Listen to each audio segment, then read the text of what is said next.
Hello and welcome. आज 27th episode the hot issue में आपका स्वागत है। Most welcome. आज आपको बताता चलूं कि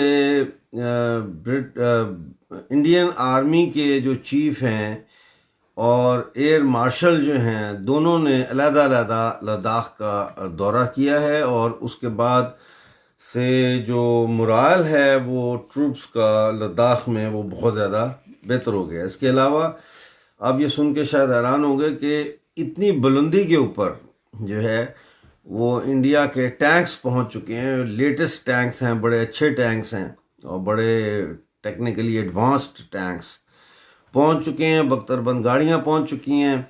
इंडियन एयर फोर्स ने ऑलरेडी लद्दाख का जो बॉर्डर एरिया है उसके ऊपर जो है वो फ्लाइट्स की हैं और उन्होंने पूरा उसका जायज़ा लिया है। और चीन जो है वो बाज नहीं आ रहा और वो बॉर्डर के ऊपर अपनी मिलिट्री प्रेजेंस जो है उसको इंक्रीज कर रहा है। इसके साथ साथ आपको याद होगा कि पिछले महीने मैंने ये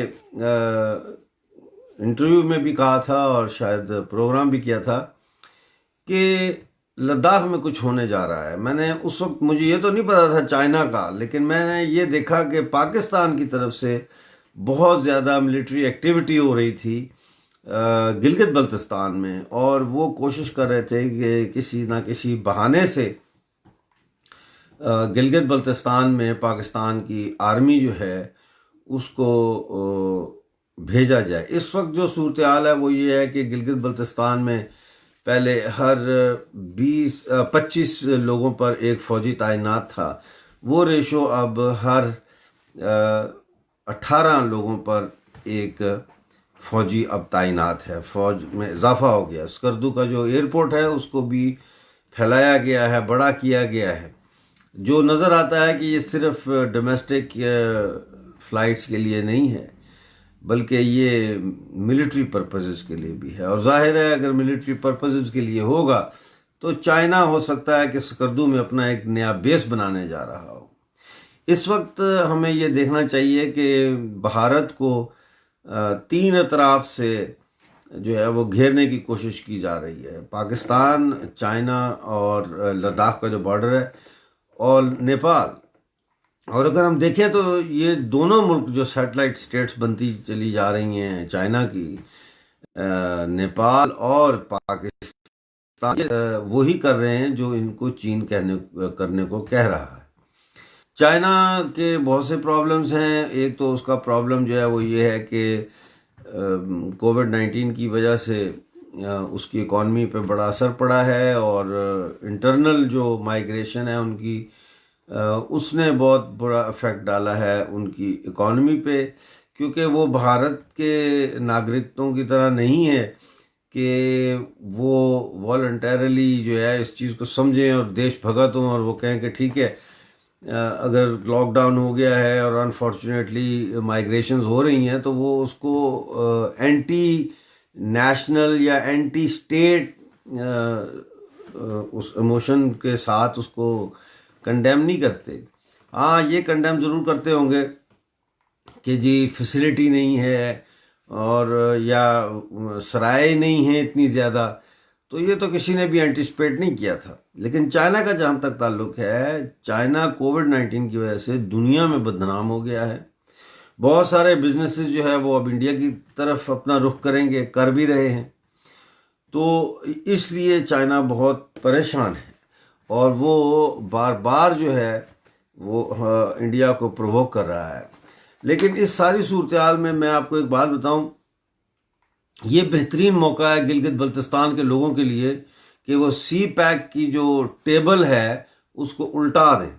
यानी कि जहां भी आप गिलगित बल्तिस्तान में चाइनीज़ को देखते हैं, आप अपने चेहरे से जो है वो नाराज़गी का इजहार कर सकते हैं। आप उसको कह सकते हैं कि गो बैक और क्विट गिलगित बल्तिस्तान। गिलगित बल्तिस्तान को बचाना बहुत ज़रूरी है, इसलिए कि गिलगित बल्तिस्तान इस दुनिया के लिए एक लेबॉरेटरी है आर्कियोलॉजी की। आपको पता होना चाहिए कि गिलगित बल्तिस्तान हजारों साल, जब मैं हजारों साल कहता हूं तो more than 10,000 years, more than even 20,000 years old civilisation है। और ये क्रॉस रोड्स है एशिया और जो है सेंट्रल एशिया का, ये क्रॉस रोड्स है। और पिछले कम से कम 200-250 साल से ये कोशिश रही है कि ये जो क्रॉस रोड है इसकी एक्सेस जो है वो इंडिया को ना दी जाए।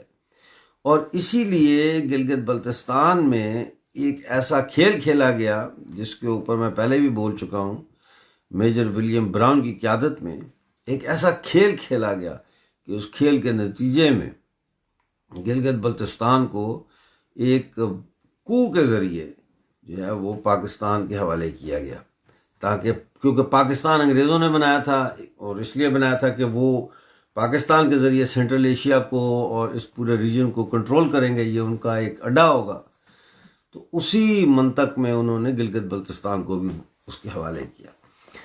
इसी तरह आज़ाद कश्मीर के जो लोग हैं उनको भी ये बात समझनी चाहिए कि ये बात मज़हब की नहीं है, ये बात जैसे मैं कहता हूँ रियलिटी एंड एक्चुअलिटी। रियलिटी जो है वो ये है कि रियासत जम्मू कश्मीर के टुकड़े हो गए और वो टुकड़े जो है होने के बाद लोग वहदत की बहाली की बात करते हैं, लेकिन कोई भी उसमें जुड़ना नहीं चाह रहा एक दूसरे के साथ, सवाए कश्मीर सेंट्रिक पॉलिटिशियंस के और कश्मीर वैली सेंट्रिक जो एक पॉलिटिकल नैरेटिव है उसको मानने वालों के अलावा बाकी हिस्से जो है वो कश्मीर के साथ एक रियासत में जुड़ना नहीं चाहते। ये तो एक अलग बात है। असल बात यह है कि हमें जो बताया नहीं गया, जो हमसे छुपाया गया, और ये 28 रेजोल्यूशन जो अब तक पेश हुए हैं यूएन में, वो इसका प्रूफ है कि महाराजा हरि सिंह ने इंडियन इंडिपेंडेंस एक्ट के बाद जो मुआहदे प्रिंसली स्टेट्स ने किए इंडिया और पाकिस्तान के साथ, उसके तहत महाराजा हरि सिंह ने, और ये महाराजाओं को इख्तियार दिया गया था कि वो ये डिसाइड करें in consultation with their government या विद देयर मिनिस्टर्स कि उन्होंने किसके साथ जाना है। और महाराजा हरि सिंह ने वाज़ेह तौर पर इंस्ट्रूमेंट ऑफ एक्सेशन जो है वो इंडिया के साथ साइन किया।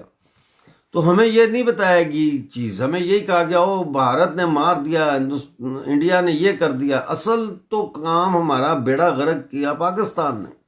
तो इसलिए हमारा ये बेहतरीन मौका है कि हम इस वक्त भारत का साथ दें चीन के ख़िलाफ़, और भारत के साथ हम जो है वो सीसा पिलाई दीवार की तरह खड़े हो जाएं।